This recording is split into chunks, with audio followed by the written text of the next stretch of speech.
Good morning, or good evening for all of you in the US, which is most of my audience. Let me know if you can see or hear me clearly and properly, if I'm coming in loud and clear. If you are one of the wonderful people who have joined me live for the stream, and you would like to ask me a question during the stream or add to the conversation, or there's something interesting you want to share with other people and you would like me to read it out, as long as it's sensible, it's on topic, do this. Add 3 smiley faces or yellow circles before your comment or question, just so I can notice it amongst all of this chatter and conversation going on, which I encourage you guys to do. You guys have really good back and forth. Try not to, it's supposed to be fun, but don't make it a circus. Let's, especially if they're topics where you really feel like you've had some insight and you had a light bulb moment that really helped you, and you've offered that advice to your friends when they've been, through something rough, and you found a solution and it's helped others. It's really nice when people do the same online in chats and comments and things like that. So, hello to the regulars. Vero, Luke, Landis, Mr. Adams Apple. All right. So again, if you would like to ask me a question, if you'd like to put your hand up during my stream so I notice it, again, put 3 smiley faces before your comment or question, and I'll see it. Alternatively, just super chat me. It's below this this stream if you're live, and I'll definitely see it'll pop up, and it'll be in my face. So I will definitely read it. So the topic today is, are you easy to be with? And I thought it was an interesting thing because most of us think we're fantastic, or we think we're perfectly fine. We're neutral. We don't exude any problems. We have absolutely zero conflict that we bring into relationships, 0 question marks, 0 unknowns. We're just great, or neutral, and 0 problems.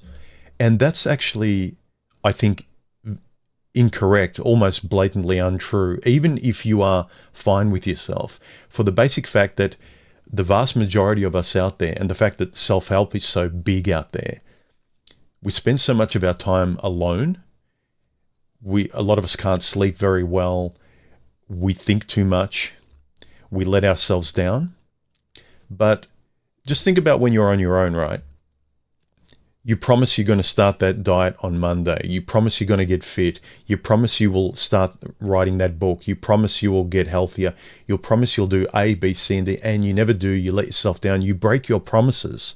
And so the relationship you have with yourself when you're on your own, you are constantly letting yourself down. But here's the thing, you can never leave yourself. So you get used to being with this lying, habitually lying, letting down idiot in your head, and you just get used to that person. It's kind of like having a sibling that, you grew up with them, you learn to tolerate them, but you can't really rely on them. You don't trust them. They promise things and they keep letting you down and breaking promises, but you can't leave yourself. So you learn to tolerate your lying and imperfections and breaking promises and never doing what you said you'd do, your inconsistency of mood. Some days you're up, some days you're down.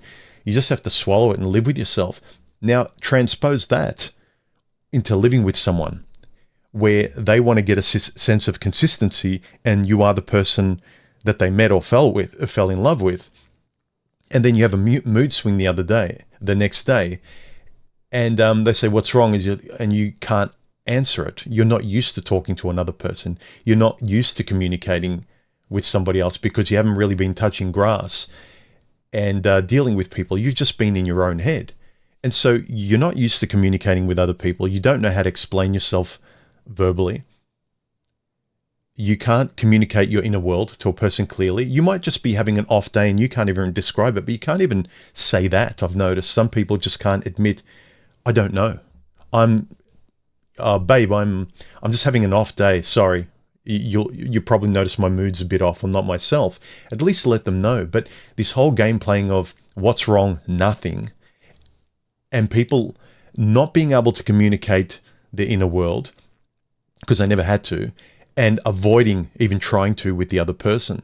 So I'd say we're not that great at being with other people. The more we're away from them, the less real conversations we have.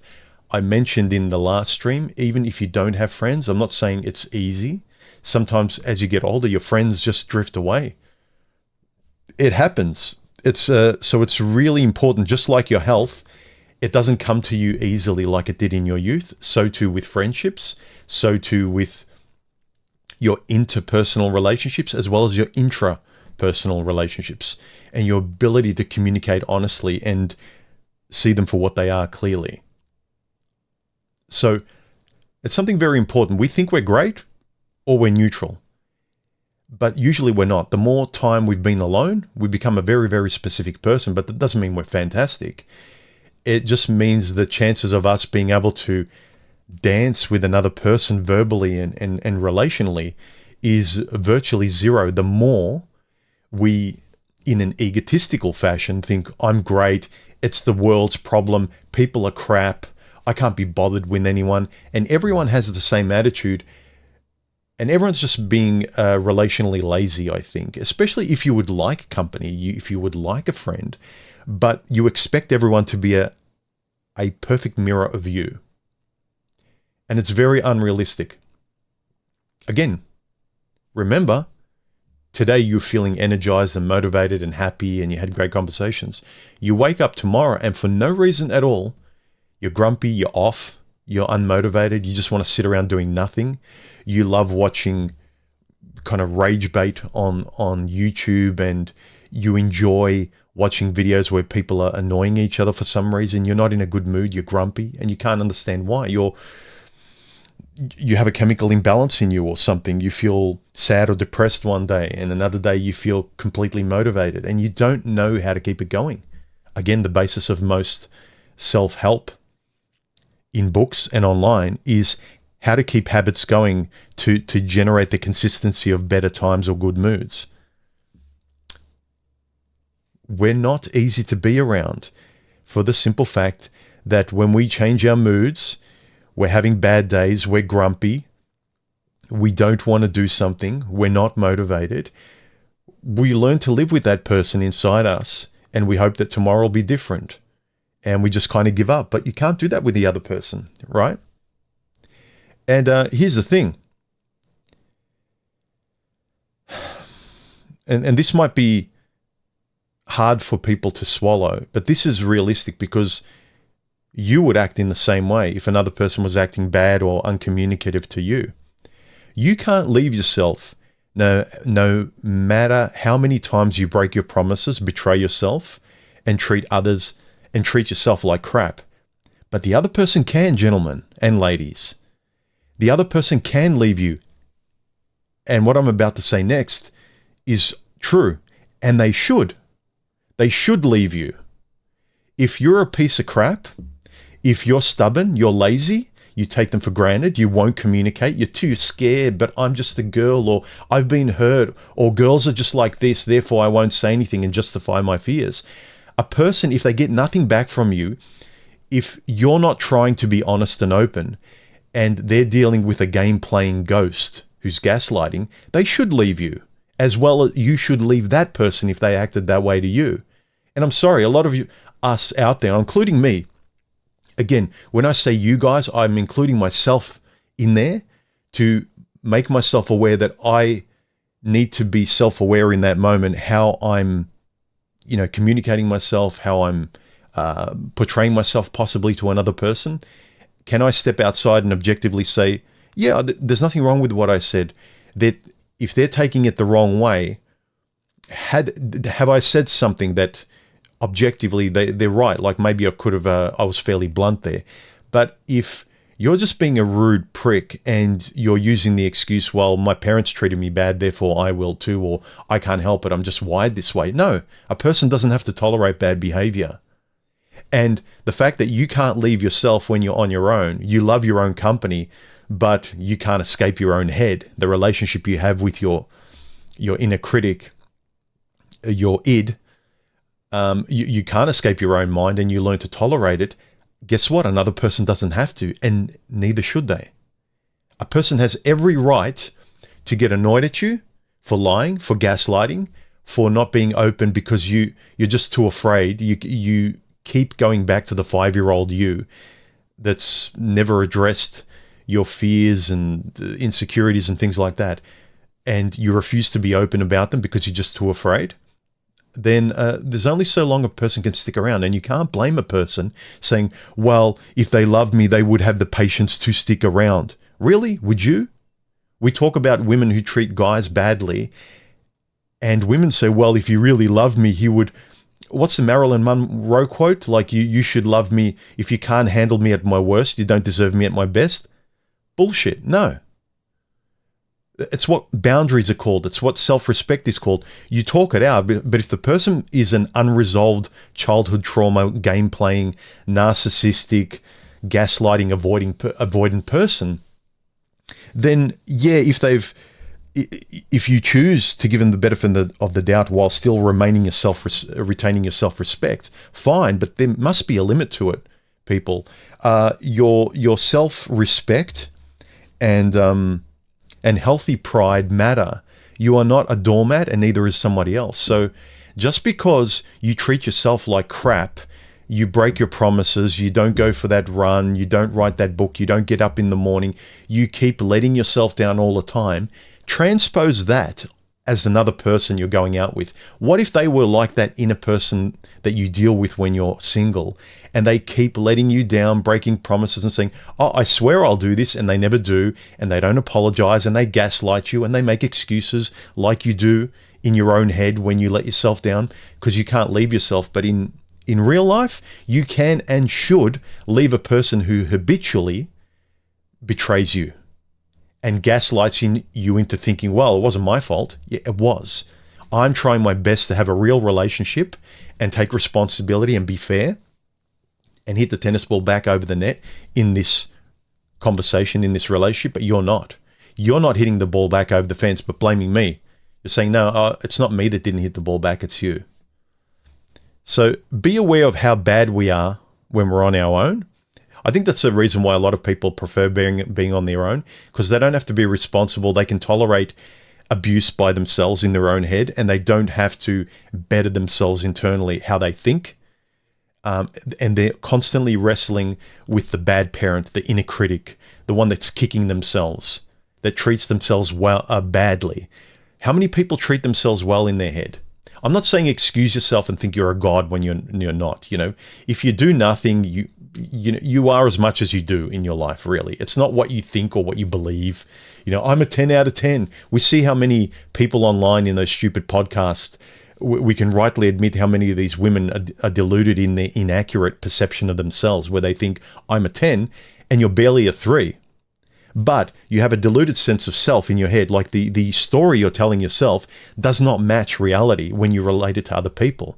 Your true representation of what's going on in your life, who you are, what kind of person you are, is objectively also reflected by your relationships or lack thereof. Your inability to have the relationships doesn't mean that the world is wrong and you solipsistic, narcissistic person, you are right. Everyone else in the world is wrong, but somehow you're right because this in your head tells you so. Come on, we talk about realism, guys. That's real too. The fantasy, the story in your head cannot be the only deluded truth out there. And it doesn't matter how many times you go to imright.com online and justify the dysfunction in your head, the negative comments, like the excusing bad behavior with your own world in here. You can't make it okay just to be able to live with yourself and then transpose it to another person that's trying their best to live in the real world and have a relationship with you in the real world. And you saying, well, I'm fine with myself, so it must be you. So it might not be. It probably isn't. Most of us don't have a good inner relationship with ourselves. which means, rationally speaking, we are going to have difficult times having a good relationship externally with somebody else. Makes sense? It does to me. So it's easy to avoid not doing self-reflective work to have a better inner voice, to get rid of the unrealistic inner critic. So I think most people just gaslight themselves to live with the chaos in their heads. And then they think, well, it's the girl's problem or the guy's problem. Some of the comments, Mr. Adam's Apple says, yes, I'm extremely easy to be with. Okay. Extremely easy. Also, don't forget that sometimes, and I'm not saying you, so to speak, I'm reflecting on myself. I'm a very calm, easygoing person. I don't sort of fret over much, but I've also learnt to condition myself to do things that, while I might have automatic reactions that might be insecure or irrationally fearful or whatever, is learned over time to learn to recognize that they are irrational fears and insecurities. And when I come across them, I don't immediately react via my primal instincts, via my childhood instincts. I react via the conditioned response I learn to, and I pause and remind myself of what this is. Whenever I feel like, oh, the fight or flight mechanism gets triggered in me, it's like, okay, pause and think about it. What is this really? Because that immediate reflex is usually very primal and very childhood based. You know, how you set as a child, and that concrete that set you as a personality, and all your reactions and predilections, they transpose into your adult life, and you don't even realize it. You just think, this is who I am. I'm a fairly normal person. What's wrong with me? So we're not special and amazing people. We're always, and especially, I mean, look at myself and my channel, right? I'm always trying to find answers to questions. In the past, it was relationships, and like much more and much more desperately, I was trying to find answers. And you can't ignore that. You can't be desperately annoyed with relationships and frustrated with women, but thinking you're perfect and you're in control of everything. And just because you know a lot of, relationship, social dynamics, dating, PUA, Manosphere content, that you're the expert. Why are you so frustrated then if you're a master? We have to be real about this stuff. We haven't got a good relationship with it. No matter how much we learn, we're not doing it right, or we can be doing it better, or we're not adjusting ourselves in relation to it. I've mentioned this quite a few times before. We can know all the information about relationships, dating, and become a stoic expert with all of the books in the Library of Alexandria, knowing everything.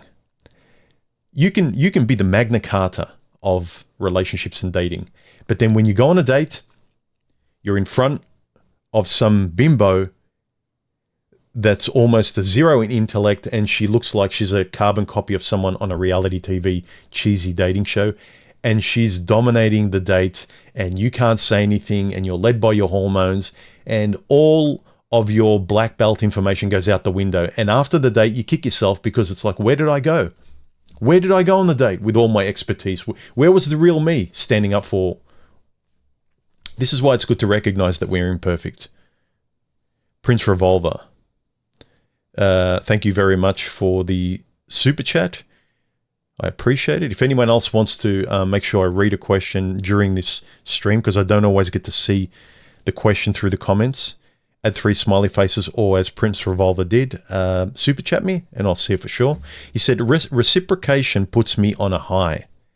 It does. You know why, I think, and I'm just speaking of myself, but Prince Revolver is one of these people, along with a couple of other of you, that see things in a similar way. Reciprocation puts me on a high. I agree with this because the reciprocation shows you that it's real. It shows you that you are back and forth. You are listening and speaking. in real time, the person sees you, you see them, and it's justified by the awareness that you're getting each other, that you're seeing and hearing each other. And the conversation in real time is flowing. It's not memorized. It's not a concatenation of memes from the dating world of self-help. You are flowing in real time and having a real-time conversation, open, expressing your thoughts, able to verbally go anywhere because it's important and refreshing. And this kind of reciprocation in terms of conversation between people is really not just liberating, but it makes you feel alive. It really does. It's not you nervously trying to memorize lines and survive a date or survive a relationship. It's going on a date with the attitude that they're like a potential friend and this is going to be fun. Being in a relationship with a person where you've committed and you never have to put up a wall. You never have to avoid topics. It's really nice.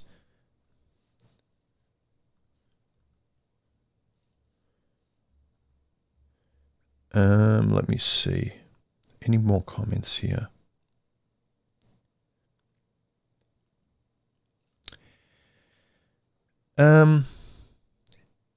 Alex PT says, hello, human. How do you stop thinking too much and overthinking, especially at bedtime?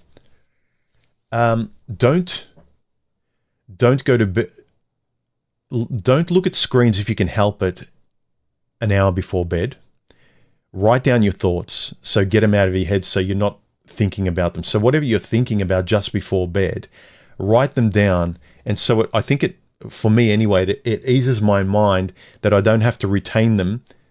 I can let them go and they'll be there in the morning waiting for me to pick up where I left off. But if you don't, stop looking at a screen for one, and then go from screen to writing down notes, what you're going to do tomorrow, and just emptying your brain and your mind onto the page. And then you know that you can pick that up if it's important, especially if you're thinking about it a lot. That's what seems to work for me. Don't eat right before bed. I made that mistake last night.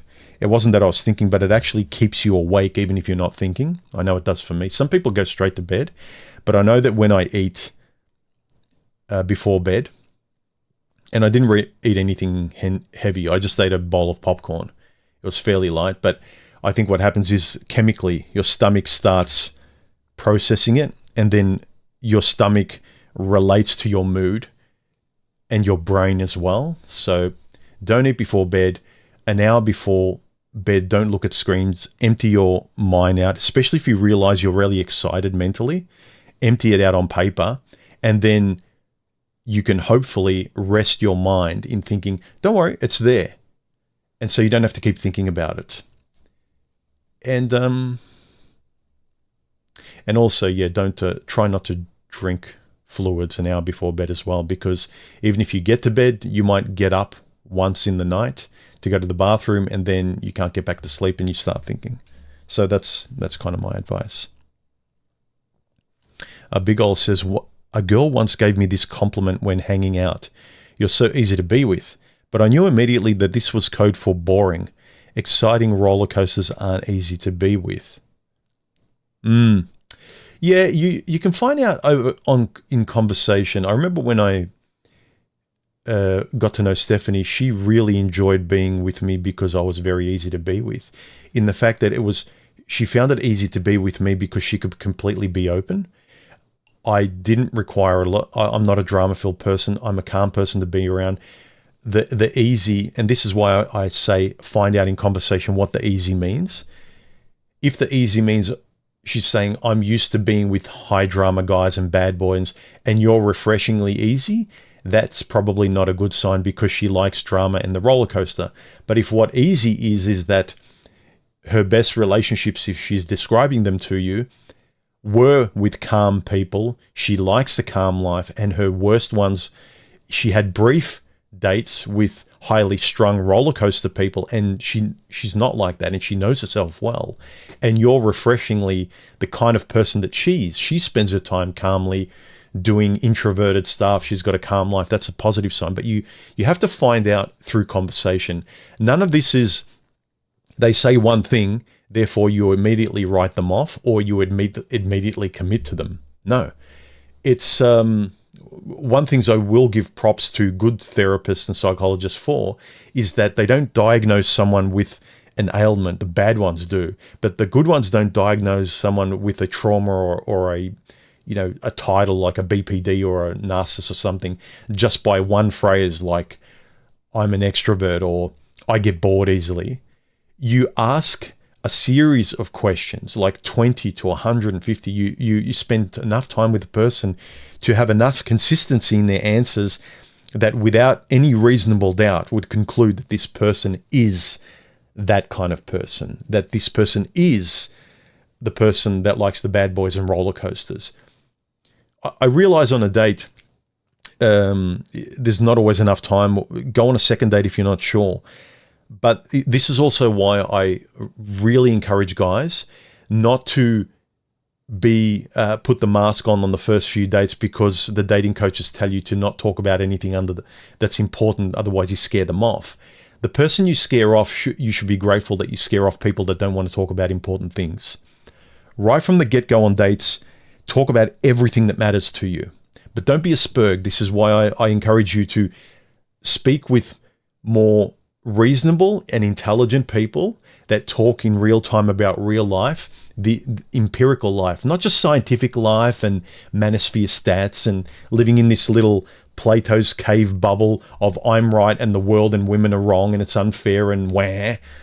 But you have conversations with, the kind of conversations we used to have with intelligent men and intelligent friends and learning things and expanding and becoming better ourselves with mentors.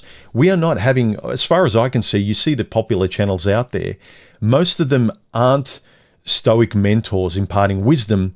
They're people like you that are falling apart by and are selling you courses and 3-step programs, and they themselves feel better about themselves because they have an air of status that, well, if I'm selling a course and I've got 1 million subscribers and I've got this title, I can't be wrong. No matter what I feel inside, I can live on the surface as my avatar, as the presenter on my channel or the person that's on stage and doing this course. But my marriage and my girlfriends, everything's falling apart. I don't see my kids, but I know what's right and it's their fault. Look, I'm an expert. I can't be wrong. I can't be a bad dad, even though my kids don't want to see me and I can't find a partner, but I'm still a dating expert. But I'm a dating expert insofar as I've got these high standards and no one's good enough for my pure dating coach, YouTube channel, book, self. You should be better at relationships and not worse at them.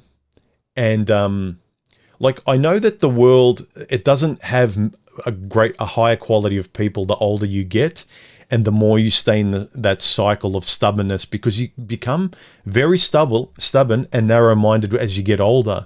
But you also within that have to understand, well, look, am I being unrealistically stubborn, or am I just being very aware of who I am and I have very, very limited options now? And I'm a fair person. I know that now I'm less and less flexible as I get older, but I also have to be reasonable that I need to meet another person halfway if I were to date or want company with someone, in the same way they need to meet me halfway. Now, meeting someone who's much more compatible, it becomes the essential thing. You can be less compatible when you're younger, in your 20s, because you haven't grown, you don't know yourself. But if you have the baseline tenets and foundations of what you both value, like you're both introverts, you both want to have a family, like you're both religious, you both want to like just a few basic things to latch onto, and then you kind of grow and accommodate each other's imperfections and picadillos. That's fine. But when you get older, you are not that flexible. You break. Every relationship, you just strain too much and you break up. So as you get older, unfortunately, compatibility is everything. Compatibility, yes, in the very basic senses, the way you were raised and who you naturally are. you have to get along with someone in your early 20s when you're very young, but you can naively do so. You can just feel like, I like being around them compared to everyone else. They are a big standout. And over time, we just get used to each other. We get along well. I'm not walking on eggshells. And I just enjoy being with this person. And I continually always do the closer we get, no matter what stage in our relationship we reach, no matter we go from boyfriend to a boyfriend-girlfriend to moving in together to marriage to kids to whatever your plan in life is, it just is closer and closer, and they're your best friend and whatever. But when you get older, you can be naively romantic when you're younger, grow into each other as long as you've got a kind of natural compatibility. But when you're older, it's very objectively self-aware compatibility that you have to do, because you are who you are now when you're older, as you get older. So you have to be a romantic realist when you're older. But when you're younger, you don't have to be as realistic. You can just kind of feel what you feel, and the other person, you both intuit your way through. But I'm getting off topic anyway. It's related, but in terms of this subject, we have to be aware that we're not always the nicest people to be with. You tolerate yourself when you're on your own because you have to and you can't escape yourself. A lot of people go nuts and take medication and whatever as a way to tolerate themselves and sleep better and, keep their head above water in their own single solitary life. And I know it's not easy, but just recognize that it's no picnic being you on your own sometimes. And you've got a lot of distractions and video games and hobbies and things like that. Great. But you can't distract yourself away from a relationship. You have to be aware and engage. You can't, like I did sometimes, go for runs at 1 a.m, tire myself out, and then have a good night's sleep to force myself out of my head, as someone just mentioned here. How do you stop thinking at night? You have to find ways to get yourself out of your head. When you are in a relationship with someone, you can't fake it. You can't force them to play a game to have a good relationship. It has to be honest. You have to deal with your problems. You have to communicate when you're feeling insecure. You have to give the other person what they want, what they need. If you are compatible, you can't just be stubborn and say, I don't want to do it. I just don't want to do this. Therefore, I'm not going to meet you even part way. You take the whole relationship on your shoulders. I had that in the past where my ex used to say, "Yo, but I'm a girl." And she used to say it in this cutesy way she was aware that she was being kind of annoying. Yeah. Anyway. So, any more questions? And I'll read, if not, Phil, thoughts on men like Howard Dare? Howard Dare. It rings a bell. I don't know Howard Dare, or if I do, it's a voice from the past. Paul Elam, I've had a couple of nice conversations with him. I know he hasn't had a lot of nice things to say about MGTOW. He's much more critical of them than I am. But my personal interaction with him has always been fairly great. So I like my interactions with the guy. So yeah, and the comments and the videos he's made, I've enjoyed most of them. He's had some really insightful comments. I know a lot of you guys will talk about history and things he said about the groups and movements and things. Who cares? Who cares about the groups and your favorite hobbies or things someone puts down? I've got my personal thoughts on hobbies and things, I put certain things down, but I'm allowed to judge. It doesn't mean I'm not going to respectfully treat you well if you're in front of me. So, I like Paul Elam. I've no problem with him, and I've had good discussions with him. But I haven't really watched much of his recent videos. Why do I say comments? But I'm sure, I don't know. I know. I like the guy. Most of the people pretty much all the people I've had podcasts with, interviews with, it's been pretty good. I've had a few where it's been flat, but it hasn't really been because they've been rude. It's because we're not compatible as people. You know, it's kind of like two different languages trying to communicate, even though we both speak English. Our thought patterns and our reactions to topic and how we further the conversation is very stunted. So it's just incompatible personalities more than any kind of beef. So I haven't had really any bad experiences with people I've talked to online in conversations. But Howard Dare, don't know, rings a bell. Paul Elam, seems like a good guy to me. No, I've talked to him personally. So,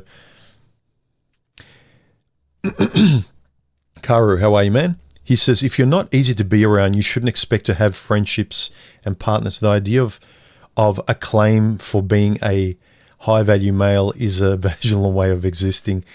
Get your head out of your butthole. You're average. We're all fairly normal. We're not special. And, you know, there's a lot of girls that go on dates thinking they're special. They're encouraged and told they're 10s and they're wonderful and they're worth it and they're goddesses, and they're not. And the same with us. We're not Vikings. We're not heroes.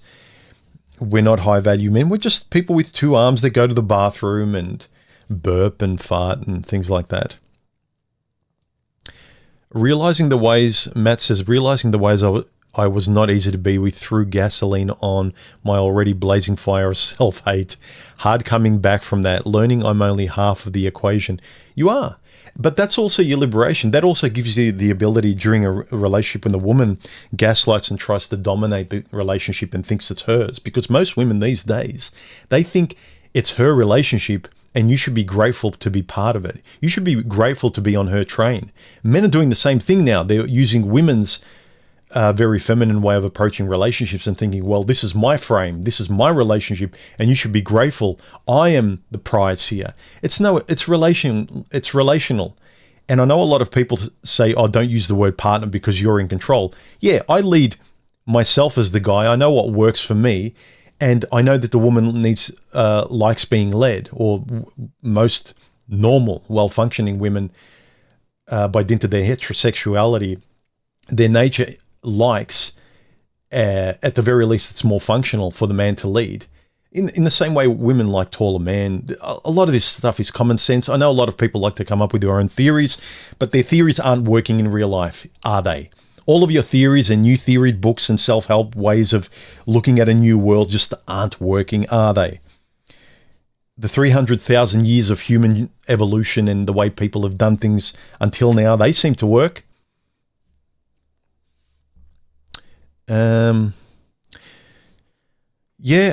Look, I have one or two friends where they have a really bad relationship in their heads with their own thoughts, their inner critic.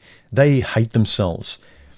They have good times, and then when they let themselves down, I see it in their writing, how they think, how they speak, how they communicate, the words they use. They kick themselves. They really David Goggins themselves internally to hate their way and shame their way into just getting back to a baseline of, I feel okay again, now I can try again. And it's always negativity, neutrality, negativity, neutrality.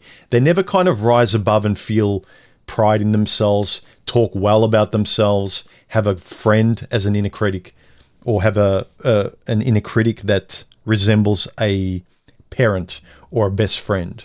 Most people have a terrible inner critic. And I would suggest that if your inner critic is terrible, if you've got a hateful inner critic that says you're a loser, you never do anything right, everything's your fault, guess what? I would say it's almost impossible for you to stand up for yourself with bitchy, entitled women today that think they're a 10, but they're really 3s. They're terrible people that convince you that because of the fact that they yell at you and wipe their feet with you, they're familiar because, oh yeah, that's the relationship I like in my head. I kick myself too. Hey, Jane, you kick me too. I like this. This feels good. This feels safe and familiar. I will go out with you. You are exciting. It's a roller coaster. This is what romantic is. Like, can you see how if you have a really crappy, volatile relationship in your head, can you see how you find it familiar and comfortable to have a volatile relationship with someone else and not be able to stand up to them? If you can't stand up to the inner critic in your head and say, hey, hang on, I get a say here too. Don't talk down to me. No, shut your face. If you can't say that internally, then you are going to let women walk all over you. These entitled OnlyFans 10 out of, 3s that think they're 10s, these entitled Beyonce princesses, that's what you're going to get. That's what you're going to have to continually try and work against because they're your type and you like what you like.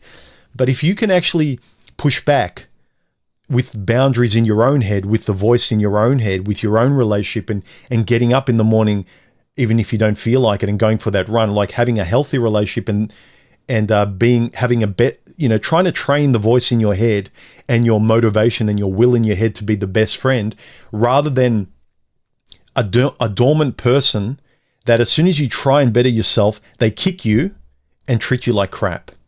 If you can't have a good relationship in your own head, and if you're quiet and avoidant and you kick yourself, you're going to have similar relationships with other people. But if you try and speak better and stand up for yourself and know how to articulate and organize your thoughts, putting them down on paper, learn how to talk to yourself, learn how to talk to yourself with other people, it becomes a better relationship you have, not only with who you are, because what I found with myself is that when I started to talk better with myself and insisted upon that and never kicked myself and tried better to have a best friend in my head, that best friend spoke to me better out of my mouth to myself on paper. And then that best friend was on my side on a date as well. So that internal world, you have a wingman that takes care of you lexically and verbally and articulates who you are and stands up for your boundaries on dates, in front of bosses, in front of family members, in front of friends. You don't let yourself be taken advantage of. But if the voice in your head is someone that says, you're a loser, you deserve to be taken, again, you moron, you're just a fight, you'll never grow up, no one will ever want you. If that's the voice you have in your head, well, I would say it's easy to connect the dots why you're having problems. It's not because of female nature. It's because of your own problems. And I'm not putting you down. I'm hoping you'll address them. And of course, maybe I had an easier time of it because of how I'm wired, how I tend to put a magnifying glass over anything that's kind of internal, because I've always found the internal world very interesting, partly because I was an only child and I had no one to play with. So I had to learn to play in here, and my imagination was very great. And then when I went to primary school, I had to interact with kids and I got socialized in a way. So I learned to dance with my head maybe earlier on better than most people today, for sure. So I do recognize that, but I'm saying the only way through is to really train that inner voice. It's going to become your friend, or you're just going to accept that your inner voice is not only going to sabotage your own relationship in your head, it is going to sabotage every relationship you have with other people, friends, jobs. You are going to submit to everything, and you're going to be a masochist enjoying getting whipped. You will. I don't think you will. I can bet you will.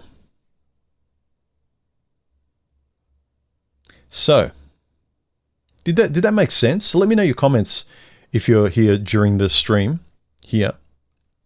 If you're live, have you thought about this? Most people think they're easy to be with, they're great, or they're fairly neutral, which means they don't cause any problems. But being silent doesn't mean you're great to be with. Being avoidant, don't forget, if you're an avoidant person, you control a relationship because the person can't do anything without you communicating. They're constantly trying to pry out the 5-year-old in you and get you to just communicate basics. You think because you're quiet and shy and afraid, and it's not my fault, I didn't say anything wrong. But if you're avoidant, you don't communicate who you are holding the relationship hostage. So just because you're avoidant and silent and you've been the nice guy that didn't say anything wrong and didn't stand up for your boundaries, and a girl who was just frustrated at you, she might not have been a narcissist, but you labeled her as one. She might have just been frustrated where she couldn't get anything out of you. You weren't there. And then you label her as a narcissist and you say, well, I was a nice guy, I didn't say anything wrong. Yeah, you might not have said anything at all. And this goes for women too, who are notorious. Women today are notorious, and they have been for a while, being passive and not saying who they are, not being open about their fears and insecurities and what they really want. They play the game, they put the mask on during the honeymoon period, during the crush period of a relationship. And they think, well, when I've got him, when we're committed, then I can relax, then I'm not going to be as fearful. No, you are holding the relationship hostage via having, your hand over your mouth. The avoidant person who doesn't express exactly who they are holding the relationship hostage, and the other person who might just be a frustrated, normal person, in your eyes, becomes, the bitchy, aggressive person simply because they want to get something from you. Like, come out of your shell. We're not all great to be with, guys, unless you can do your own version of what I'm trying to do. I'm more verbose than most people. I understand that. And I know a lot of times I need to shut up in conversations, especially when I'm really passionate. I know. It's a fault of mine. I need to temper that. I need to listen more. Or I need to shut my mouth more, at the very least. But I'm not an extroverted person. I don't have a big social group. I have a few very close friends. We don't catch up as often. You get older. People have their lives. They've got families. I don't. I talk a lot with Stephanie, but aside from that, between myself and her, I do have a very rich inner world, always have. I spend a lot of time writing, creating, drawing, and putting pen to paper, and I'm aware of my objective faults and things I need to sharpen. I wouldn't deny those. But I think a lot of us have misconceptions about how great we are as partners. Just think about, I keep reminding you, if there's one thing you can take away from this video and stream I'm making, is if you think you're so great, how is it when you're on your own, if you're not distracted by video games and movies and stuff? What's the conversation you have with your own head? What's the relationship? Are you avoidant? Are you constantly letting yourself down? And if you are, imagine that, another person dealing with that, especially if you don't talk, if you gaslight, if you say all the right things to make women happy and stuff, if you avoid expressing your inner world and who you are. Imagine how terrible you are, justifiably terrible, and why the other person has every right, depending on how patient they are with you, which you don't have any right for them to be indefinitely patient, but everyone has their limits. And if they reach their limit and it's like, you know what, I can't waste any more time. What if you both want kids and she's tired of waiting for you to see the real you, to see if you're the person for her to commit to or marry or live with or something, and you're just a mute, silent, avoidant person that's always afraid, and your excuse is trauma and this is the way I am, or I've got a temper and there's nothing I can do about it. I don't like the word vulnerability, but honest communication, definitely. And if you're an avoidant person and you find it hard to be in your own head, and you have to keep distracting yourself in your own life with video games and gym and fast cars and, PORN online and things like that. Just be honest with yourself. It's not always the other person. A lot of times, in fact, most times it's us. We're not great just because we're neutral. If a person can't see the real you, then can you blame them from not... Are they sticking around for zero? Like when nothing's coming out? Really? Our insecurities, they play out in not just grandiose ways, but in defensive and avoidant ways. And it's not a great relationship to have with someone like that. I've met people that are incompatible, but I've also met people that are somewhat compatible. I can just see through their conversation and interactions, and when I say something, they smile and then they talk a bit more.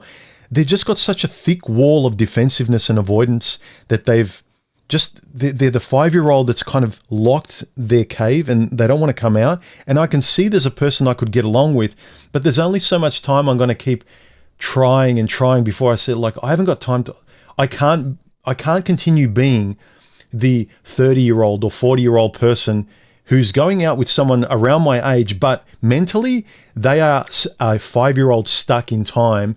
And no matter, I can't keep waiting for the 5-year-old to come out of their shell.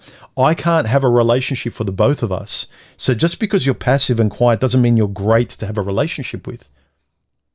If there's nothing there, yes, it's better than, a dragon or a terrible person, but your neutrality is nothing attractive.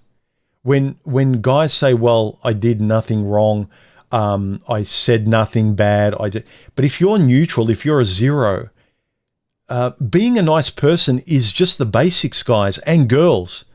Being pretty, I'm pretty as a girl. So what? I'm a guy that's not aggressive and I'm not whatever, not a negative character trait. The absence of negative character traits isn't enough.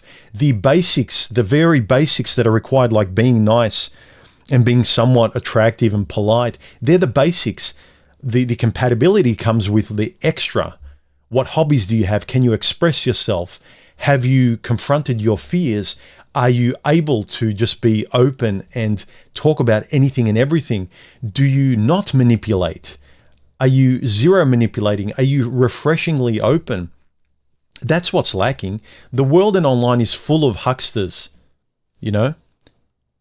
I'm sure we can agree we've all had enough of that. Prince Revolver, thank you again for your super chat. He says, being confrontation with other men, family and friends, etc., stood firmly and proud.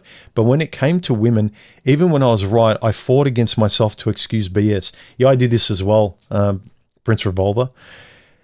Until I realized they were not fair.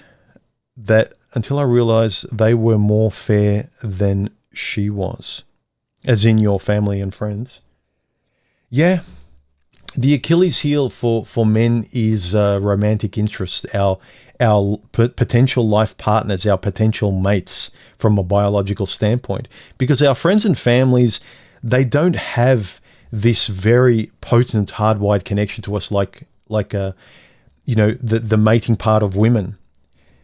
Men love women. We respect, we take care of things and kids and women that are weaker than us.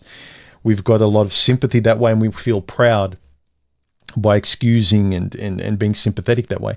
But when it comes to our woman that we want, we not only have the hardwired sympathy to excuse everything from women because they're a reflection of our mother, we're also hardwired to reproduce. So again, we excuse women and we want to excuse everything, and everything is a yes. Our default for any woman we like, we find attractive, or our biology wants to connect with is yes, yes, yes, yes. And it's very hard to stop that reflex because it just feels great. Why should I stop it? It feels good. Why should I stop myself from feeling good? It's the same reason you stop yourself from eating donuts. It's like, whoa, hang on a minute. Let me think about it. How much do I eat a donut? Do I eat any of it? How much? Let me be reasonable. Let me engage the prefrontal cortex and make a decision that I will later be more proud of because I didn't just go by emotion and impulse. So, I think it's very common for guys. For me, I was in control and very proud of so many things in my life. Everything on paper, I do what I say. I'm not perfect. I slip. I slip on my diet, slip on my health routines, slip on. I thought I was going to finish this bit of writing this week, but I didn't. And I played video games, or I caught up with friends, and I binge watched the series on Netflix. Well, I have to write that off. But, you excuse yourself. Again, have a better conversation with your head. Write it off sympathetically, but stay on course. But when it came to women, went out the window. It's almost like your inner critic, that friend that you that is on your side, it switches off, and it's just all biology saying, yes, yes, excuse everything, do whatever it takes. Optimistically think she's a 10 in her personality and looks, even if she's a 3 or a 1 in either or. Amplify her. Biology keeps telling us, amplify her no matter what, because we need to reproduce the species. And also we love the the kind of some sort of ephemeral company of women. The company I have with Stephanie is just so different in feeling to the company I have when I'm with my hobbies in my inner world, writing, drawing, the company I have with family, the company I have with friends. And different friends I have different kind of a feeling of connection and warmth with. My best friend is not an intellectual one, but it's a real lifelong, just unspoken, solid friendship with my best friend. And I've got another couple of good friends that are very deep philosophical bonds. But I could see them that in years come going forward, we may lose our way. Life gets in the way. They move, they get offline, they whatever, but no hard feelings. But you have different relationships in different areas. But unfortunately, the one with women, the hardwired one, is to say yes to any woman that wants us, because our biology, as soon as the eggs from some woman say yes to us, it's kind of like a key that goes, all right, I'm saying yes too. And it's counterintuitive emotionally and primarily for us to go, oh, hang on a minute. You don't just get it. We counterintuitively have to lock this door because a woman's just saying, hang on, why is this door locked? Male human. Like, these doors are never locked. And our own doors inside are saying, yeah, what are you doing? Why are you locking this? What are you, stupid?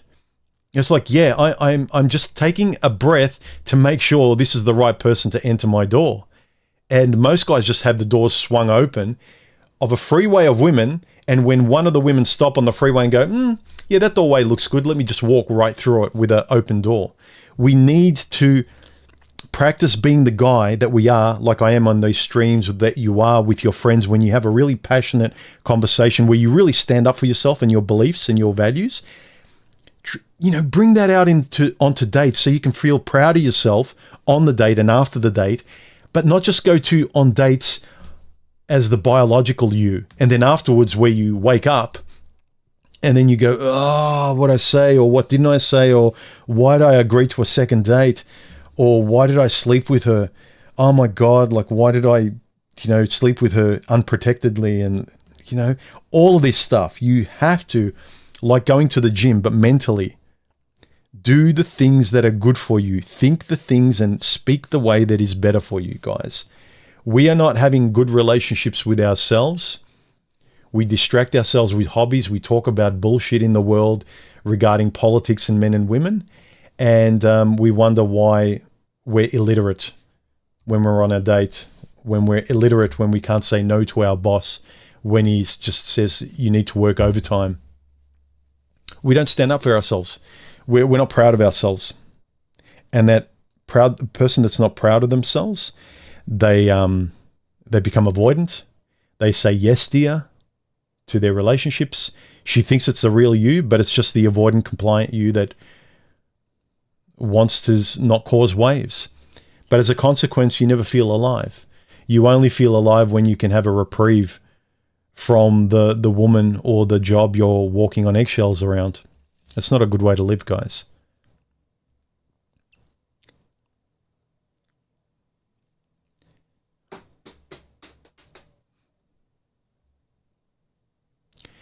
Let me see. Ricky says, I used to be too easy to be with because I was worried about being alone. Now I actively treat people as disposable toys. I wouldn't recommend that, but when everyone is a commodity, you don't get attached and you're free. Yes, but you also become solipsistic, grandiose, and narcissistic, man. You can do what you want, but I don't think you have a right to complain about narcissistic women. If you're this kind of thing, if you can't beat them, join them.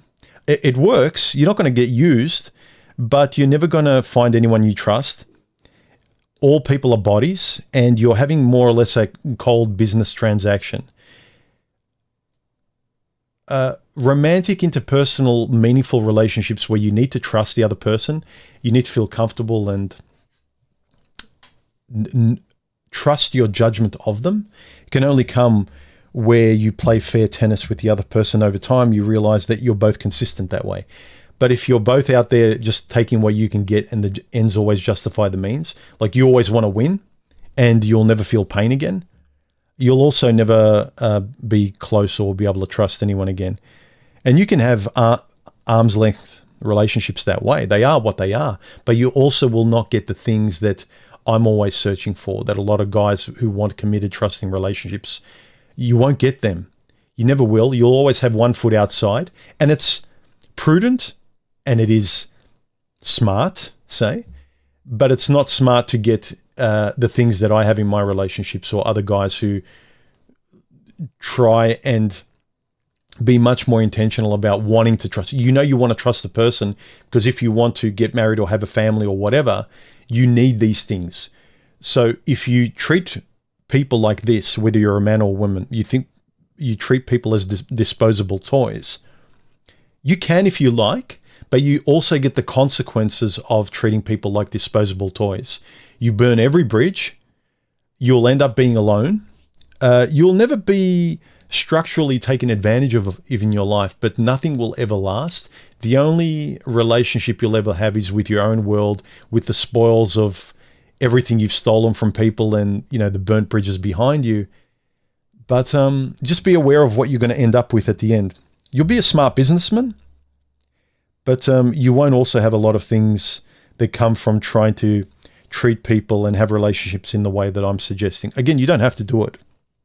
Again, do you notice I'm not telling you, I'm not saying you shouldn't do what's working for you or what's keeping you safe. You value complete control and safety over trust and long-term commitment and building something long-term. Fine. But just be aware of what you're doing and what you will and won't get as a result. And after a while, it'll be too late to try and get it later with the low quality people out there that are the only people available to be with you. Yeah, you can be a rich billionaire who just takes and uses people, and then you think you can get some young 18-year-old blonde bimbo to be in the passenger seat of your convertible Ferrari. But I'm pretty sure she's going to also be a toy. You can have a lot of toys, a lot of cars, a lot of women. But I've just heard too many interviews and spoken to too many people that are wealthy, and they're not as comfortably relaxed in their lives. They've got a lot of toys that, yeah, I'm not lying. I wish I'd had one or two of their toys, but not at the expense of having a simple, contented life. But anyway, do what you want. My favorite saying, do what you want.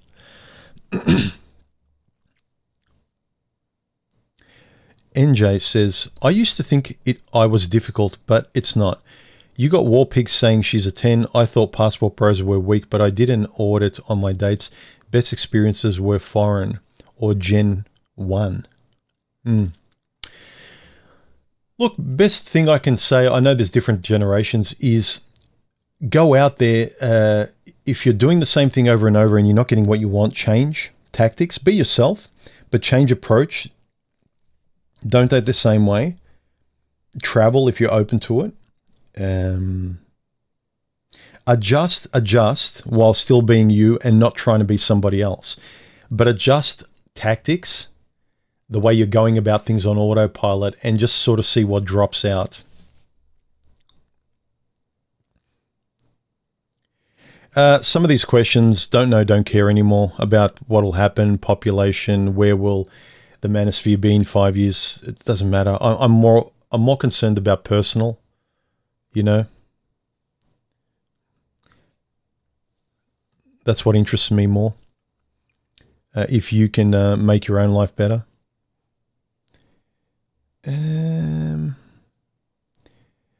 Prince Revolver says, sorry for the typos and bad grammar. No worries, man.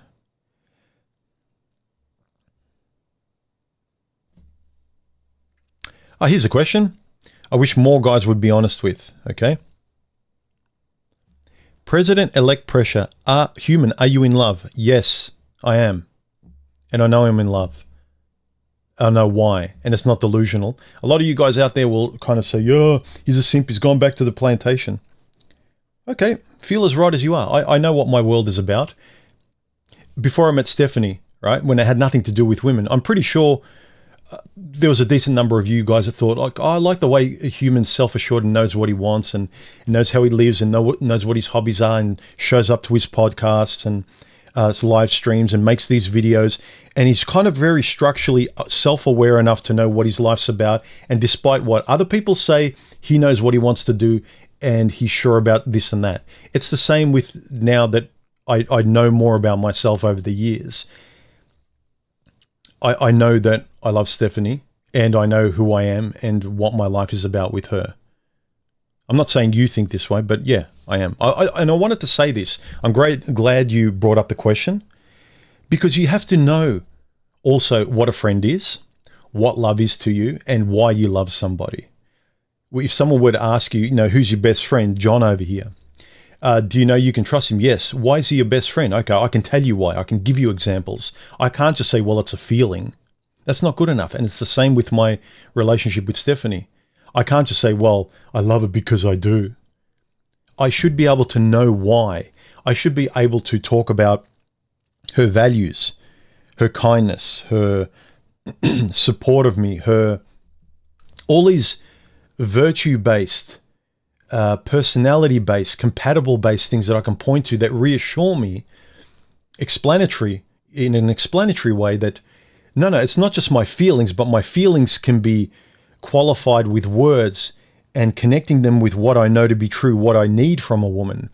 What did I need from someone before I ever met her? What did I come to knowing myself? Like, no more dating random good-looking idiots that I just go to bed with and then blaming women. It's like, no, I need this from a woman as a personality, as lifestyle, as values, as character.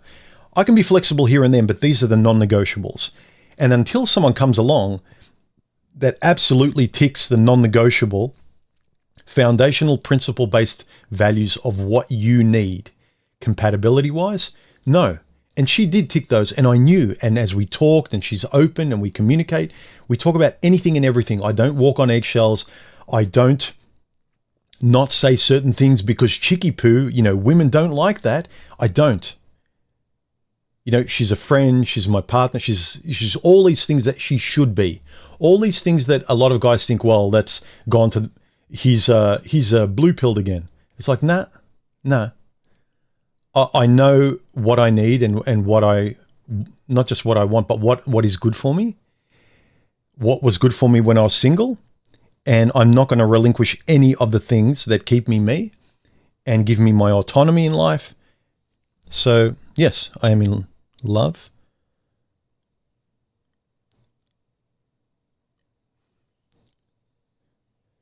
Phil, in love? Yes, if so, awesome. Yes.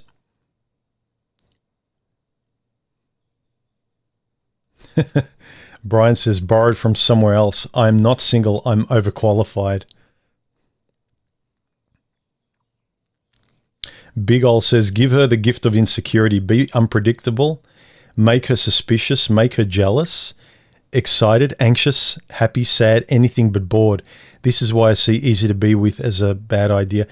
Look, that kind of cliche, I heard that in, what was that movie with Brad Pitt and those guys, the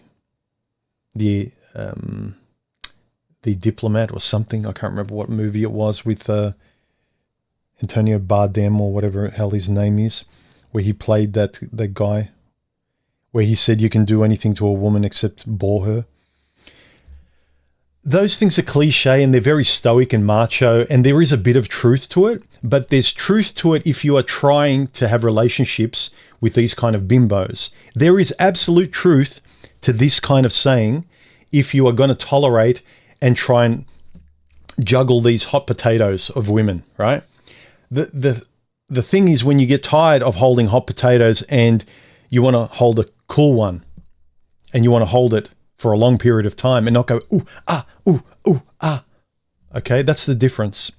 So a lot of these sayings are very incisive and accurate, but only if you can't help your biology from just going for what your hormones want and negating your brain that you use after the train wreck of women taking advantage of you. And then you use the prefrontal cortex on forums and chat sites and saying, oh, now I'm using my intelligence, my hormones aren't typing now. But when you're on date, where is this?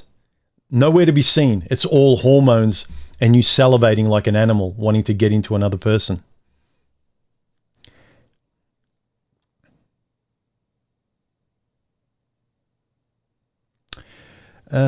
Well, human, when men do not have testosterone, they will not stand their ground.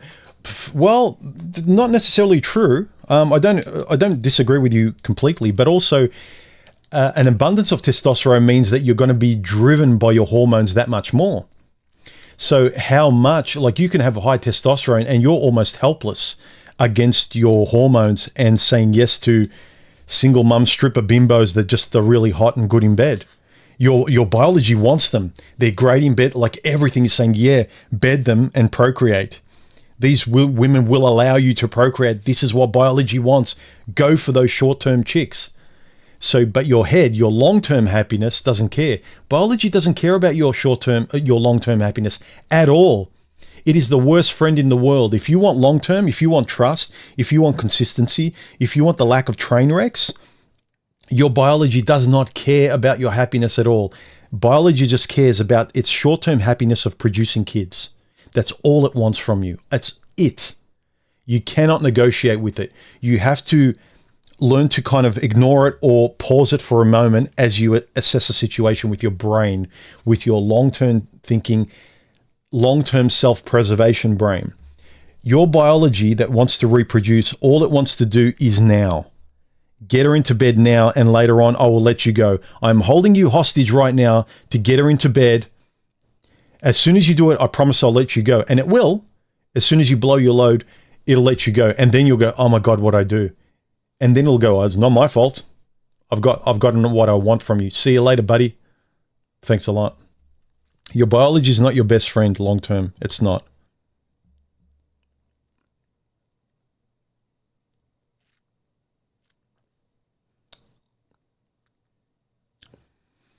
Human says, as much as I would like to know the details, I advise if you love her, do not put your relationship at the mercy of millions of envious it's online. Yeah, I'm very protective of her that way. But at the same time, I think that there's too many of us, not that I'm going to expose any intimate details, but I think it's also instructive for guys, if they want to have better friendships and better relationships, is to be honest and not play these games with each other. And avoid, like, you know, all these kind of crabs in the bucket that wants to do, you know, harm to other guys while pretending to be on their side. I'm not going to ever say you should have a relationship or you shouldn't. I just want to encourage everyone to be a better human being and be a more honest friend and not be a hypocrite, not treat other people the way that you wouldn't appreciate being treated. Like a lot of these people make fun of women, or women make fun or treat men badly, but they want to be treated really well. I think that's so hypocritical. And if you have bad shit happening to you, you deserve it because you're acting that way as well. But yeah, I'm kind of aware of that too. Phil says, congrats to you and Stephanie. Thank you very much.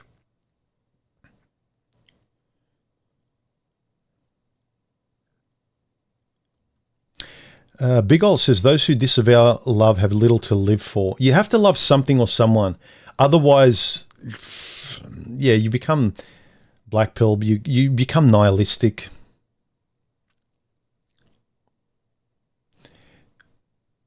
Mike says, as a red pillar, I have nothing against you being in love. I've enjoyed watching your content for many years. Thanks, Mike. See, you're one of, from what I glean, one of the few guys. I can talk to anyone. I'll be able to talk to a feminist as long as she's reasonable. As long as she's not talking from her sect, from her religion. If you're reasonable, I don't care what group you belong to. I don't want to belong to any group anymore because I find it like I can't question anything. I can't color outside the lines, and I find it like crabs in the bucket. But I appreciate it, Mike. I don't care. I wish I could talk shoulder to shoulder with individual, open-minded, conversational MGTOWs and red pillars and PUAs and whatever. I haven't come across very many. There's some people I guess that I could online just because I've seen their content, their channels, and they look like they have good personalities.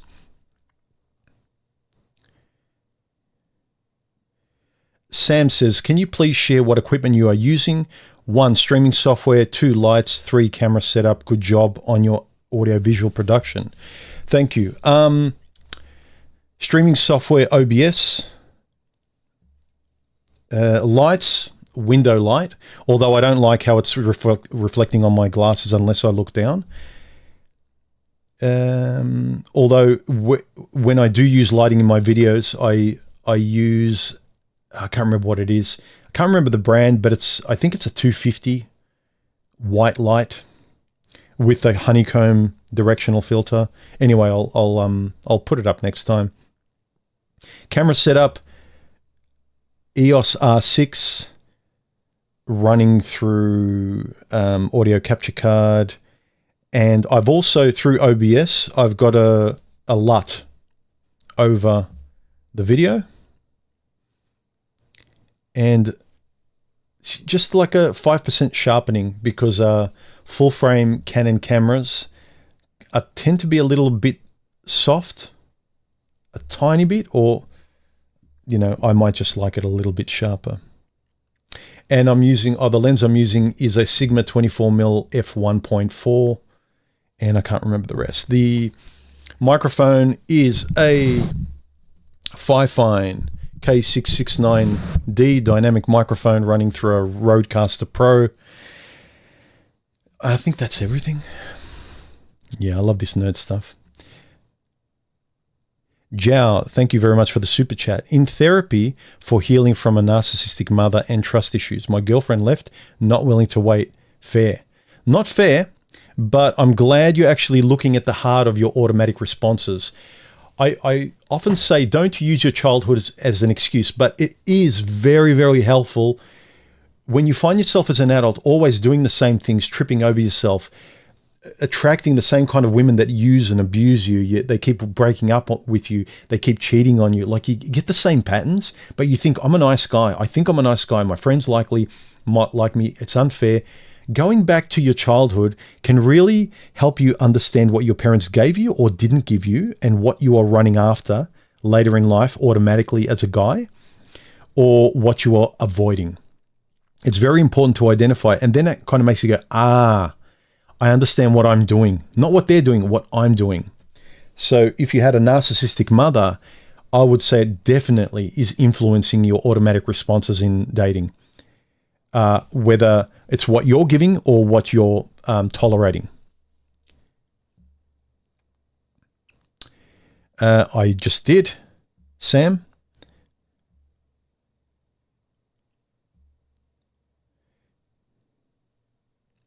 John says, when you mentioned Stephanie, I envision a Johans Vermeer model. What the hell is that? I don't know what that means.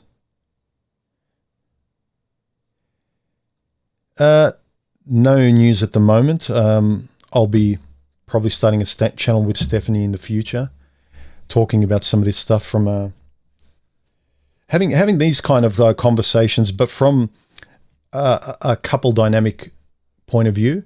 And the reason why I thought it might be interesting, and she's open to it, and she actually wants to do it, is that not so much what we'll say, but you'll have the chance to observe me talking with someone else. Like people will have the chance to observe a couple actually talking through these things and talking about subjects openly. And you can actually see, yeah, that's the way couples should talk. Not exactly like me and Stephanie, but yeah, they don't hate each other. They laugh. The moment human sort of says something about women, she doesn't get all, fall apart and all feminist with him. So if anything, I think it's going to be informative and also fun to actually just observe how a couple interacts, not so much what we say. And then in the same with this, I want you guys to think better. I'm talking on my channel here, I talk about, and I hope I'm conveying what you might be able to take away in terms of thinking and expressing and figuring out your own little dials that can make you a better person in your own way. I hope that people can also observe me and Stephanie talking on our future channel, and then also see, that's good, the way they do that, or see how they listen to each other, or how they have a laugh, or how they interact, or how compatible they are with this, or they both think the same way. I can see where they're compatible. It's not all theoretical. Observationally and empirically, you can actually see a lot through observing a couple talking about various things. In the same way, you guys might glean a lot about an individual guy, how he might be able to conduct himself and think on his own. As a couple, you might be able to glean, I want to be able to talk like this to whoever I might end up with in the future. That looks like a better relationship. So not yet up. It's still a little while away, but I'll let you guys know when it is. Again, like someone said before, I'm kind of protective about our private life, but at the same time, not that I share a lot about my private life here, but when it's edifying to the topic and discussion I'm talking about, I think this stuff can really help other men be guys that are happier with their own single lives or their romantic relationships in a realistic way. And so the channel with Stephanie will hopefully kind of help people see, well, this is healthy, this is fun. It's not all negative. So, and it's also a reason why I kept a lot of my older videos on this channel. I want you to see the progress of how I thought and evolved and stumbling blocks. And you can probably see there were periods in time where I was going out with someone who was in a bad relationship. That would actually be interesting. If any of you guys go back through my videos and if you can kind of notice a period and say, okay, this period where you made a lot of these kind of videos, where were you at? Were you going out with someone? Most of the time I was. A lot of you guys will be surprised to know that while I've always thought this way and I've tried to be open and figure out these dynamics between men and women, aside from a couple of months here and there, and there was a period of about 6 to 8 months, I was kind of single. I dated very, very tepidly, like, you know, a date here and a date there. But I've been in a serious relationship most of the time through my YouTube channel. And by serious, I mean like between 1 to 2 to 2.5 years at any point in time. So between relationships, I have a few months off, and then I'm always looking for long-term. I don't like the chaos on the circus of short-term rotation of, you know, incompatible idiots. I want to find the right fit. I can't, you know, going shopping and just forever trying on different clothes and never going home. I don't like shopping. I don't.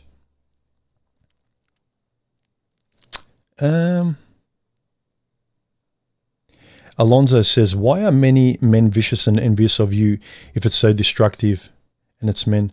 I haven't experienced a lot of envy. I do get a few guys who are very childish and they think they know me better than I know myself, or they want to just be, they act like kind of women and they'll say kind of rude, snide personal comments about me or my life, or, you know, I'm this or I'm that. And it's kind of annoying, and sometimes it does hurt a little bit, but I don't know them. They don't know me. I see kind of more of it's their issue, not mine. But anyway, I think a lot of the crabs in the bucket mentality is guys who might have come out of being really hurt by women, which I acknowledge. And they just kind of need either longer to sort of move away from that and be more reasonable. In the same way, after you've been hurt by a woman, you don't want to get into a serious relationship for a while. I think a lot of guys who have been hurt, they find men's groups online, or pockets, or MGTOW, or PUA, or Red PILL, you know, pockets of the Manosphere. And it's a great place. It's the same way as a guy who doesn't want anything serious because he's been hurt, that then he stays in that loop of nothing serious for years and years and years, and he doesn't know how to get back into a serious relationship anymore because he doesn't know how to do it anymore. Those muscles have atrophied. Any last questions, guys?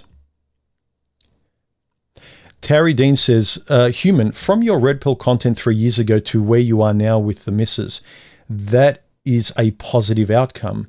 Others are just stuck on repeat complaining about bimbos. Maybe. Look, again, I want to emphasize that the majority, 98% of people who watch my stuff, who comment, the The rare one or two here and there are drive-by people who really aren't subs to my content. They really don't watch my channels and turn up to streams and want to keep chewing on this conversation and getting better themselves. They don't want to interact with this kind of conversation. They want to entertain themselves with the fresh and fit, I'm great, women are dumb conversation, or the government's bad, I'm perfect. It's kind of like the entitled 5-year-old and kind of blaming the world and not addressing your traumas, and I don't know. But look, it's not all. When I say all and when I get frustrated at those guys, it's kind of like you have an open door policy, and every once in a while you get someone walking through your door that's just coming to kind of throw crap on the carpet and they leave, and they don't really care. They do that kind of drive-by troll comment. So it's just me getting overreacting to negative comments. Arian says, what advice would you give to one who had an irresponsible biological mother and an emotionally uninvolved, manipulating and controlling adoptive mother? Whoa. You certainly got bad luck. Good friends that you can talk to about. Don't get in negative, acidic red pill content. It does kind of it strengthens you to have a defensive barrier, but it doesn't give you any sort of steps to move forward in. It keeps you defensively on the back foot. If you don't have friends to talk to, that you can open up and find out where your problems are and be better than them, maybe go to therapy. I always say therapy is a last resort, only because I encourage guys to find friends and people they can talk to in their personal lives. Because finding a good therapist, from what I've seen and heard, is very hard, because I would say the majority of therapists out there are broken people who haven't resolved their own issues, but they feel like they've got a superiority complex that can mask their own insecurities, and they imbue them onto others, and they just want you coming back for repeat sessions. Then very few therapists want to really fix you, focus on you, objectively make you a healthier person so you never have any problems later on. They will be biased. They want you to come back for repeat sessions. It's and they don't realize they have a blind spot to their own traumas that are unresolved, but they think they can put a paint job of their therapy and their title as a therapist on top of it. And so they can avoid themselves because they don't talk about themselves, but their own biases come through in their discussions with you in therapy. This is what I've heard from therapists themselves as well.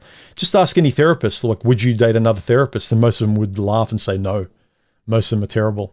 So if most therapists you wouldn't date if you were a therapist, what makes you think that even going to them to discuss your traumas would be objectively like going to a doctor to mechanically, take out a tumor? No.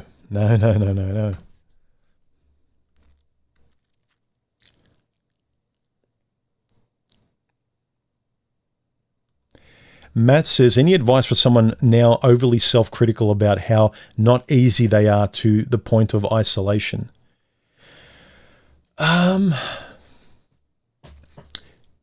Fear, getting comfortable with irrational fear, and like not being too safety focused. Being okay with skinning your knee, sweating, doing productive, hard stuff that you have to feel. It's not pain, it's discomfort. Get okay with discomfort, constructive discomfort that leads to, you changing for the better, that you'll never go back to where you were fearful of that little bit of discomfort. And that's for physical working out, your health, your mental health, addressing traumas. Don't have such a tight grip on the things that you desperately want to keep yourself safe with. Well, like a 5-year-old, just realize you're being a bit too safety focused, where it's all right. If you go on a date, okay, I will pay for a coffee. Yeah, I know most women like you to pay. I'll pay for a coffee. Or I'll go on a date, I'll put myself out there and I'll give this much. but I'll give this much honestly. I won't play the game, but give this much honestly. Don't be afraid of being hurt if you're aware of how much honestly you're prepared to give, and you're aware of, if you are hurt, you saw it as a possibility. So just that kind of thinking. You can't be defensively mask playing all the time and then complain back about a lack of genuine connection with people, or complain I'm not saying you're complaining, but point out your isolation.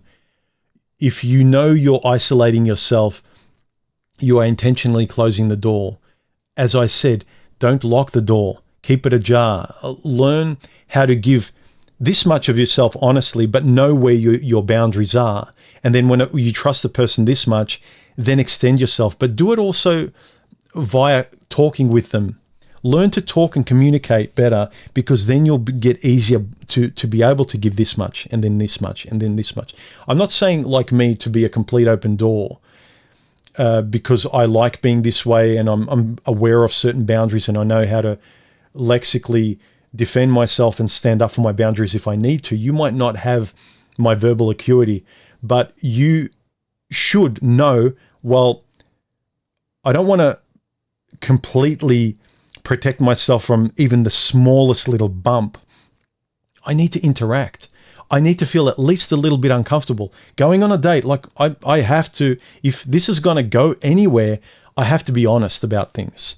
I have to learn to speak better and to communicate exactly what I want and who I am. But I think a lack of honesty and communication with yourself, first and foremost, leads to you isolating yourself more and more.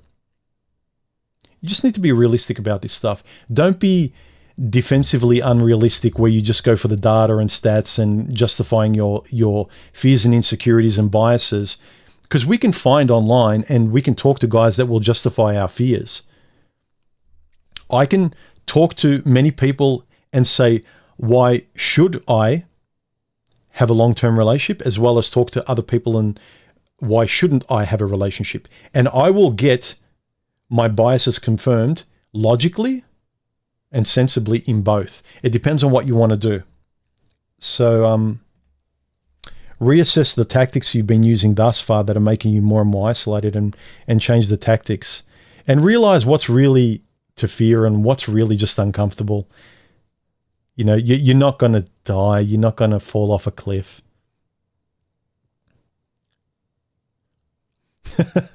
Prince Revolver says, in the videos in which you cursed, I can tell you were either in a relationship or just ended one. Probably. Leslie says, a lot of the Manosphere is the adult version of the He-Man Woman Haters Club. Yep.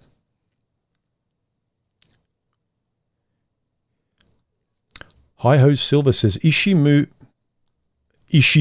here or are you moving there? We're already living together. We have been for a while. We've been together for years.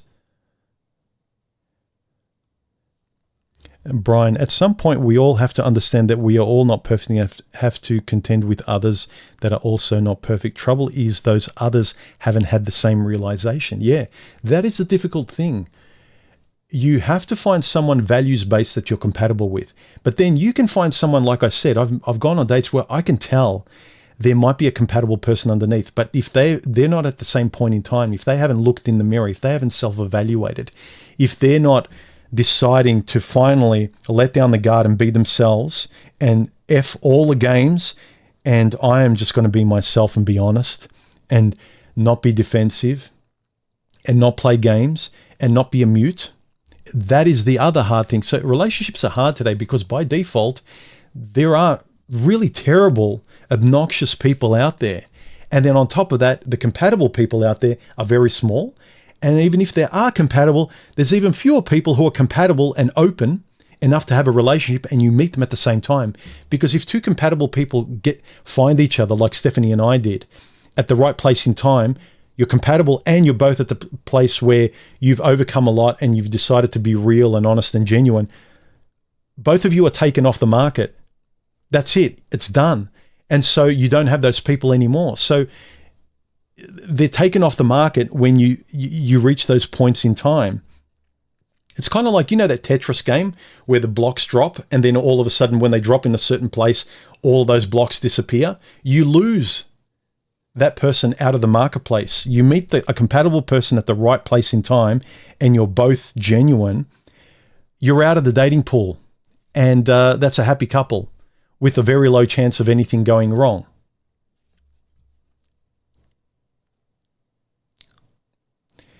RRU says, your channel is therapy. I appreciate the things you talk about. I appreciate you guys coming along. Again, any final comments or super chats, let them down below. I like when we have a really robust conversation where I have a lot to say on the topic via your interaction, because the proof is I don't have to go back to my notes, because I wanted to talk about reply to a few of the comments, but I didn't get to the comments again because the stream was really good. Anyway, guys, any last comments? Because there's about a 20 to 30 second delay on my stream. So any last comments? If you would like to ask me, super chat me during this stream if you're here live, or add 3 smiley faces before your comment, and I will see if I can answer it or if it's a sensible question. Too bright. ND filter. Okay, that's better. All right. Matt says, awesome feedback. Thank you. Like and subscribe, guys. Do all that cheesy stuff that YouTube loves. Even put a dislike, thumb down the stream if you like. Doesn't bother me or YouTube. They just want you interacting. Type, you know, write a comment, apple pie. Just so the bot thinks you're actually interacting. All right. So, in case the people who are interested in the tech specs, my coffee is the Aldi coffee pod, the organic one with a dash of cream, 20 mils of cream. I think calorie-wise, it's per coffee, it's about 70 calories per coffee, or 50, something like that. Brian, he says, yeah, that goes for co-workers, employees, and employers. All right, guys, if there's no other super chats or comments, I've read all the super chats. Yes, I have. Okay. I think that's all the chats. All right. Have a great weekend, guys. Thanks for coming by the stream. Leave your comments below. Also, leave them in the... I might as well show it now. I posed a question here, a poll. Rate yourself. How easy are you to be within a relationship? The whole discussion of this stream. And this here was the results. Most people think they're about a 5 to an 8. I'm okay, but I need to improve. And there was a smaller, the second percentage was I'm very easy to be with. Again, think about that in terms of when you're on your own. What kind of voice do you have in your head? I would say if you've got an antagonistic, angry voice in your head, you might not be as easy to be with as you think, because you might be an avoidant person. You might have a temper where you blow up because you have to interact with someone in real life, with a partner. You can't just avoid them. But I'd say this is what I predicted. 13% says I shouldn't be allowed to date. Look, I could see this as well. If you spend time and time again and you think, well, either A, most women out there are trash. I haven't got any more time. I've tried and I tried. I don't have any more fuel. I don't have any more interest. I'm done with this. Or maybe I'm just bad at it. Maybe I'm just terrible at dating. Maybe the problem is me. Whatever it is, I'm done. Okay, it's me. Ladies, everyone. I'm the bad guy. It doesn't change the fact I'm done. I want nothing to do with you. And I kind of came to that.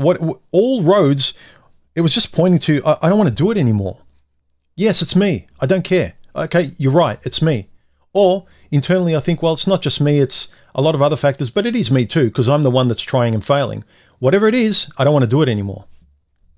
So it could be that too. There are a whole lot of comments below. Let me see. Drums and Bass says, I spent the majority of my life being emotionally unavailable without even knowing or understanding it.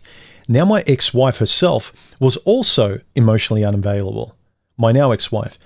Post-divorce, I spent most of the 2 years working to find and understand myself. This channel was part of my rediscovery. I would say I'm far from perfect, but also far better than I ever was. Well, that's the best we can hope for, is always being better objectively and being proud of who we are today than we were 3 or 5 years ago. He continues, unfortunately, what few dates I've had with women by my choice has had me finding them broken or self-absorbed. Yes. Yes. Imagine how many of us men are like this too. It's easy for us to see other people, but we don't see what other people see as well. He continues, I almost thought I'd found a good one where we could build a life together for our golden years, but she torpedoed that. Now it's back to me and dog. I don't think I even care to try anymore. As an introvert, I don't need huge amounts of interaction with others and can get what I need with few friends and regular routines. And your dog too. Sounds sensible to me. If I hadn't found Stephanie, I probably would have gotten a dog as well. In the future. Here we go. I love these when sentences start like this. There are two types of people. Those who understand every interaction in life is transactional, and those who feel entitled to things for free. Yes, I agree with this though. If both partners are in a group, that's a healthy relationship. Yeah, if you both understand that every interaction in life is transactional, there's fairness, there's reciprocity, there's logic, there's some sort of tennis match going on. It needs to be because you're playing together. Whereas other people feel like they're entitled to things for free, like the chicks who think they're 10s but they're barely 3s, like to women like the people who think just give me a bouquet of flowers, or you ask people, well, what are you bringing to the table? And they look at you like, what do I need to bring to the table? In essence, they're saying, I should just get everything for free. I don't need to bring anything to the table. They need to bring everything. Oh, really, sweetheart? Literally no idea. David P., longtime supporter, he says, I'm not perfect in any sense of the word, but I'm not a complete train wreck either. Yeah, see, this ability to be balanced. So if you're in a conversation with a girl, I can imagine David on the date saying, yeah, like this is me really, like I'm not perfect, like here are some of my faults, but also I'm not going to be a doormat. And this is what I want too. You have needs, you know what you want, you got your boundaries, but also you're not perfect, like you're not a perfect guy. And it portrays you in a realistic way. But if someone's portraying themselves as perfect, I've met so many girls where I've tried to find out, and I said like, well, have you ever thought to yourself, what makes you so great? Like we both joke and say, well, I think I'm a pretty good guy. And she'll say, yeah, I think I'm pretty good. I'm a catch. And she'll joke, and okay, I can take a joke, but I say, okay, what makes you so good? Like if you were talking to one of your best friends, like what would make you a good person? What qualities do you have? I'm interested. Like I want to know you. And then they'll say, well, I'm just perfect. I'm a great person. Ha ha ha. It's like, no, you're not answering the question. You're just kind of giving me an umbrella, like I'm the prize. But why? Tell me why you're great. I'm a loving person. How? How are you loving? What do you do? What do you believe in? If I were to ask your friends, what are your best traits? If I were to ask your exes, what would they say? Oh, they're assholes. Oh, really? Why'd you go out with them? Your judgment's obviously bad then. This is what I mean. You need to be in a friendly way. When you go out with a friend, this is why I encourage guys to go out with the impulse, with the expectation of a friendly chat with someone you hopefully are attracted to beyond that. They need to be friends first, because with friends, you can joke about negatives, positives, you can make little digs, you can see if they've got a sense of humor. You don't have to walk on eggshells with friends, but a lot of guys go on dates walking on eggshells before they've even seen them. they put them in the life partner, reproduction, eternity project, goddess compartment, and everything is waiting on bated breath. But if you go there catching up in a friendly manner, you don't have that. More comments on rate yourself. How easy are you to be in a relationship with? Revel and the Pen says, near impossible. Have been single for over a decade and preferring my own company to that of others has left me with some serious commitment issues. If you are self-aware, honestly and objectively self-aware with where you are and what you want with no malice or hate or bitterness, good for you. Seriously, I'm not belittling anyone. I didn't enjoy sitting in acid for so long thinking I was right. Get out of the acid bath. I guess it depends on how desperately we want a relationship. Yeah, that too. Peg, how are you? She says, score of 8 to 9. Key thing is I wouldn't be with someone if we didn't mesh well together to begin with. Now, I believe this. I've talked to Peg, and she's a very calm, self-aware person. And this isn't hyperbole. This isn't her just being a woman. She's had great relationships. She talks well of her exes. She hasn't got a bad thing to say about her exes. She likes men, and she's not a doormat. And it's hard to find people, and I would encourage all of you, men or women, to do the same. I'm very easygoing and great, supportive listener, ergo I'm boring and practically undateable. Nah, I wouldn't sort of say that. And it's also, look, I've done this sometimes too in the past where I think, well, I don't do anything. I'm a nice guy. I'm quiet. I don't cause waves. But you're being like, if you're neutrality in the relationship, you need to be something. You need to show some sort of forward-leaning compatibility with this person. You have to show that you're something for them to love, not a neutrality. Two neutral people loving a safe space, that's zero. It's kind of just two avoidant, insecure people. And I'm talking about myself here, not necessarily you. It's not a good basis by which to start a relationship, because then later on the real you will appear whether you like to or not. Lat QCD, how are you? Haven't seen you for a while, man. Hope you're well. He says, depends on what you mean. I do stir up needless drama, get angry at others for messing up, have zero patience, treat other people terribly, etc. Nope. So in that sense, I'm very easy to be in a relationship with. So you don't do all of those things. He continues, have I ever jumped to conclusions before and said something I didn't mean, forgotten some important dates, regretted my choices of words, etc.? Sure. So in that sense, I'm okay, but need to improve. I would say you're even a bit hard on yourself.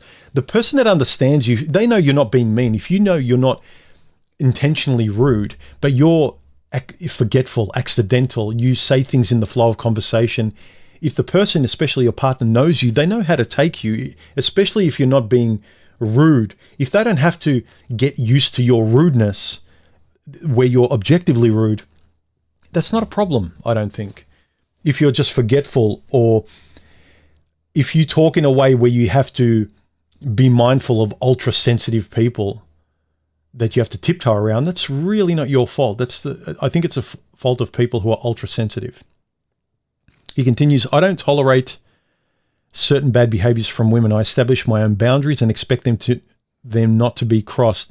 I expect the woman I'm with to give as much as she expects to get. I expect the woman I'm with to be accountable for her own actions, etc. So in that sense, it's hard work to be in a relationship with me. Yes, most women out there don't want to be responsible, and they want the whole relationship to be a bouquet of roses just because they turn up. And because we all should know that women are wonderful. There's no, are you wonderful, sweetheart? I don't care what all women are like. Are you wonderful? Are you compatible? You don't just get to show up, be silent. I'm not just test driving a car and then you're just tapping your foot until I buy it. He continues, I don't need that much communication to be content and can feel drained by too much. Okay. Honestly, I actually feel that sometimes I do drain Stephanie when I need to expand a point and dig a lot deeper, but she likes me talking, even though she listens more when I really get passionate and go deep. But she does tell me her point of view all the time. I know exactly what she thinks and feels in a discussion. He continues, I don't do some of the things that are expected in relationships, like using social media or texting or paying on the first date. My alone time is extremely important to me. I've preferred solitude over the company of other women I've ever interacted with, etc. So in that respect, I shouldn't be allowed to date. I think you're being very hard on yourself, but then again, I don't really know you as a person, Lat. But you don't sound like you've got a lot wrong with you from what you've said and how you've articulated yourself. But look, you are very self-aware, and whatever assessment you have of yourself, and if you're fine with it, that's all that matters. Depends what other person is like, blah, blah, blah. Prince Revolver says, I'm okay, I'm 34 and I fully admit I'm not as mature as I need to be. Communication is the biggest thing I need to work on. If I can't directly communicate with my woman and vice versa, there's no need for me to be in a relationship. That's a place I don't want to go back to. Yeah, 100%. I agree. Heikido says, it's a difficult question to answer. Is it from individual's perspective or the partner's? My wife might say that I am difficult because I am goal-focused and manage money very well. She's not goal-focused and not good with money. The difference has caused friction now and in the past. Now, if I was with a woman that had similar values and capabilities then I would not be seen as difficult. For your information, your content and conversation source and keep it up, blah, blah, blah. Rate myself as a 5 to 8. I would say that the conversation and talking about these things get you on the same page of understanding. You do not have to be the same as each other, but you have to be compatible in the sense where you get along, you understand each other, but the conversation lubricates the understanding. And even if you're not exactly on the same page, you understand each other. You do not have to be mirrors of each other. Stephanie and I are definitely not mirrors of each other, but our foundational principles and our morals and our willingness to make sure we get each other. Like, I try and explain myself where she understands me, and she tries to keep repeating, and like she'll say something and I'll respond, and where she's realizing I'm not getting her, she's saying, no, you're not understanding. I mean A, B, and C. And I'll be like, so we both make sure we're on the same page. Communication. If you're both not exactly on the same page, you need to communicate. Down to Stand Up says, my pick is wrong and I understand that, so I like habitual alcohol. The best solution is cold turkey. Okay. Melee, how are you? Water seeks its own level. You need to remember the market we are dealing with us well. It's a woman. It's a woman is pleasant to be around, and most likely you will be pleasant. If she's hostile, you may become hostile. Yeah, as a defense mechanism. If you've got any self-respect, if someone's treating you like shit, you will put up the walls and treat her the way she's treating you. And it's not being childish. It's being rationally fair. But also, I would say you don't let it reach to a point where you blow up as well. I would rate myself a 3 in terms of easiness to be with. The only women the scores lower than mine might be a Lorena Bobbitt. Ugh. Not surprised more people think this is easy. Think they're easy. Yeah, I'm not surprised more people think they're easy. Yeah. Forever Man says, I'm 10. The problems are only caused by the women because they don't know what happiness is. Oh, come on, man. You might be great, but a 10? Maybe. Women are bad, but don't avoid those women. Literally no idea. All right, let us wrap it up finally. I know I said it before, but let's wrap it up. Any final questions? No. Any super chats? No. Nikos says, I've had a hard time meeting any quality women on the apps and friends that have been setting up. I'm 42. It's depressing. Yeah, it gets much harder as you're older. Just accept that it's going to get, you're more and more specific. There's less and less good compatible women in the dating pool.